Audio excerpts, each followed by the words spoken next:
Hi friends, మన ఛానల్లో గోధుమ పిండి మరియు బెల్లంతో హెల్తీగా స్వీట్ బొండాలను ఎలా చేయాలో చూద్దామండి. స్వీట్ బొండాలు చేయడానికి ముందుగా ఒక మిక్సింగ్ బౌల్లోకి ఒక 3 కప్పుల వరకు గోధుమ పిండిని వేసుకోవాలి.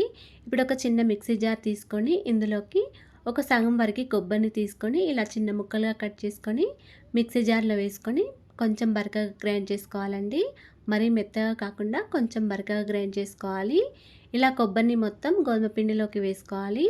దీనిలోకి ఒక చిటికెడంత సాల్ట్, కొంచెం వంట సోడా, ఒక పావు టీ స్పూన్ వరకు యాలకుల పొడి కూడా వేసుకొని పక్కకు పెట్టుకోవాలి. ఇప్పుడు స్టవ్ ఆన్ చేసుకొని ఏ కప్పుతో అయితే పిండిని తీసుకున్నామో అదే కప్పుతో కప్పున్నర వరకు బెల్లాన్ని వేసుకోవాలండి.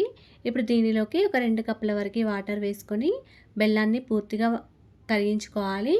ఇలా బెల్లం కరిగిన తర్వాత ఈ బెల్లం వాటర్ని స్ట్రైనర్లో వడకట్టుకొని గోధుమ పిండిలోకి వేసుకోవాలండి. ఇలా బెల్లం వాటర్ మొత్తం వేసిన తర్వాత పిండిని మొత్తం ఒకసారి చేతితో ఇలా కలుపుకోవాలి. ఇప్పుడు దీనిలోకి ఒక టీ స్పూన్ వరకు నెయ్యిని కూడా వేసుకోవాలి. ఒక టీ స్పూన్ వరకు బియ్య పిండిని కూడా వేసుకొని పిండిని బాగా కలుపుకొని పిండి కన్సిస్టెన్సీ అనేది ఈ విధంగా ఉండాలండి. తర్వాత స్టవ్ ఆన్ చేసుకొని కడాయి పెట్టుకొని కడాయిలో డీప్ ఫ్రైకి సరిపడా ఆయిల్ వేసుకొని ఆయిల్ వేడయ్యాక చేతికి కొద్దిగా నెయ్యిని అప్లై చేసుకొని పిండిలో నుంచి కొంచెం కొంచెం పిండి ముద్దలను తీసుకొని ఈ విధంగా చిన్న చిన్న బొండాల్లాగా వేసుకోవాలండి. ఇవి గరిటెతో ఇలా లోపలికి అనుకుంటూ స్టవ్ని మీడియం ఫ్లేమ్లో పెట్టుకుంటూ మంచిగా కాల్చుకోవాలి. అంతేనండి, స్వీట్ బొండాలు రెడీ అయిపోయి. Thanks for watching.